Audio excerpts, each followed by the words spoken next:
It was at the beginning of last riding season when Tom and I bought our 2020 Beta 300RR Race Editions. We did a brief review and gave our first impressions of the bikes in the stock form. But it's really hard to make a judgment right off the bat, so I promised to do a follow-up review after we learn the ropes on the new machines. But then, the hard enduro season started.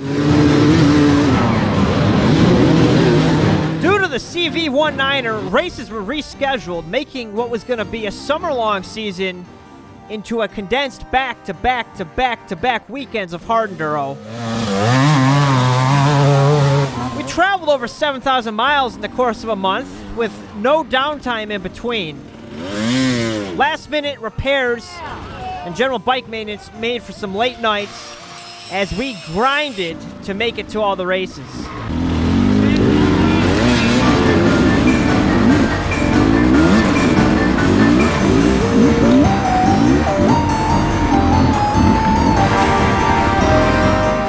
Around to making a review video of my Beta. Until now.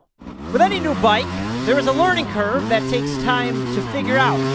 In a perfect world, you'd have these bugs worked out before the racing season starts, but that is rarely the case unless racing is your profession. But over the course of last season, you could see progression as I really got things tuned in.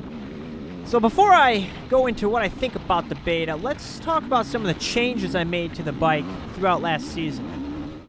The first thing is suspension.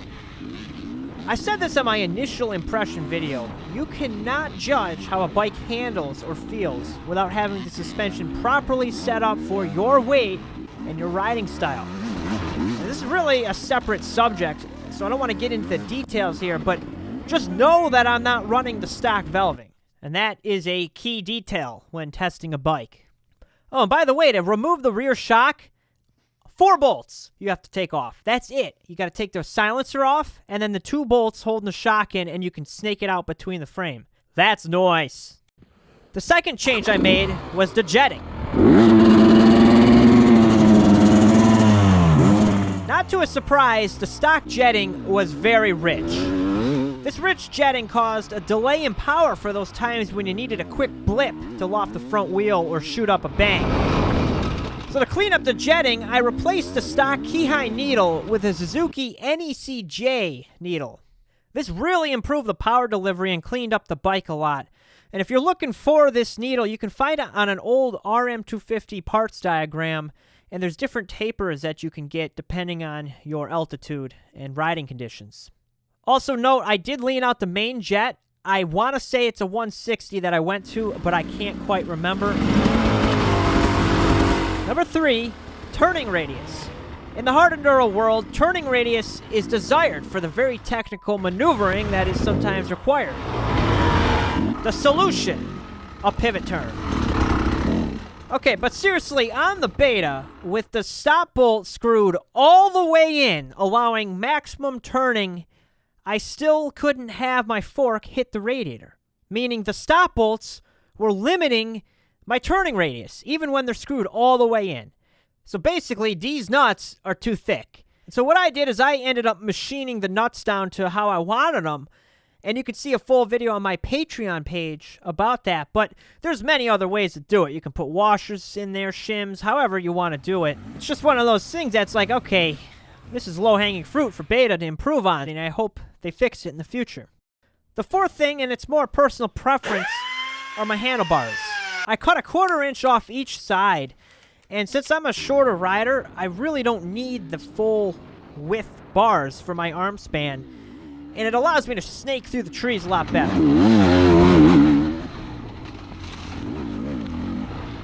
The last thing is a bunch of things. I'm going to group it all together as the add-on components. These are pretty standard for whatever bike I'm riding, and it's just there to be fully transparent of what setup I'm using. So let's get to that question everybody keeps asking me. How do I like the Beta? What do you think of the Beta? How is the Beta treating you? I can't tell you how many times that question got asked over the season. And so here it is. It has lived up to my expectations and surpassed them. I have put this bike through hell and back, and it hasn't let me down once.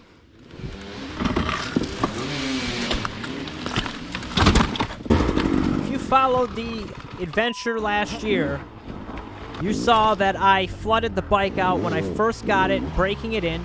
It only had a couple hours on it. That was a painful moment. But I just drained the water out and boom, back in business. I did bend the stock handlebars, but that could have been operator error. Oh, and the stock exhaust pipe, I did break that. But I go through exhaust pipes like toilet paper after Taco Tuesday.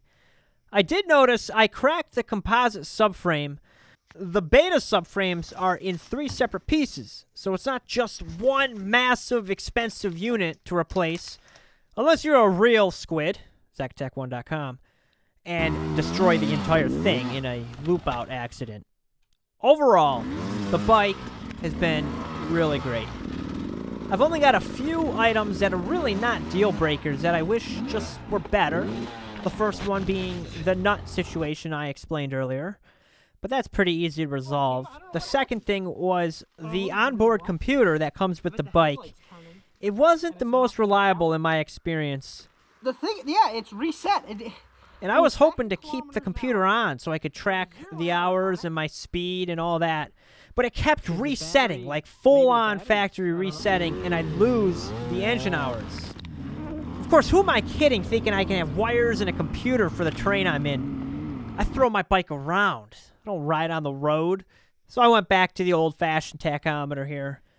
Next, it appears that the gas tank seems to switch over to reserve real early on, like with a lot of fuel still in the tank.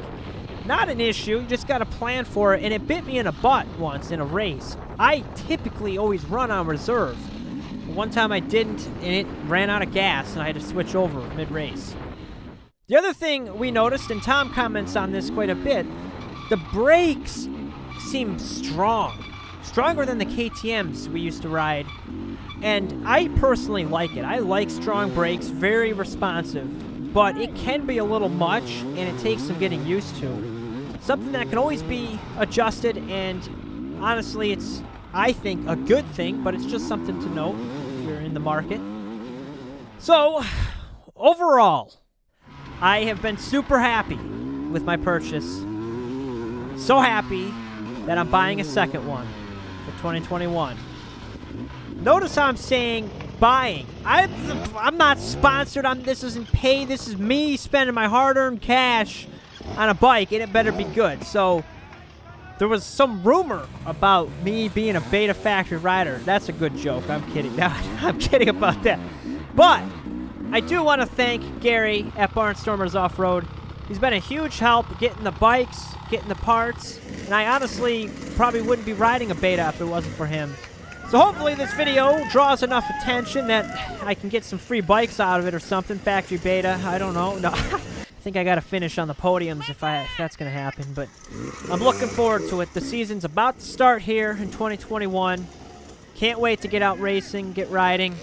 I'm really looking forward to it. So thank you everybody for watching. I hope this review was helpful, useful, and if you have any questions, leave them in the comments, and I'll do some videos covering these topics and questions and such. I hope you enjoyed this. More videos are on the way, so don't forget to subscribe. We'll see you on the next one. Thank you.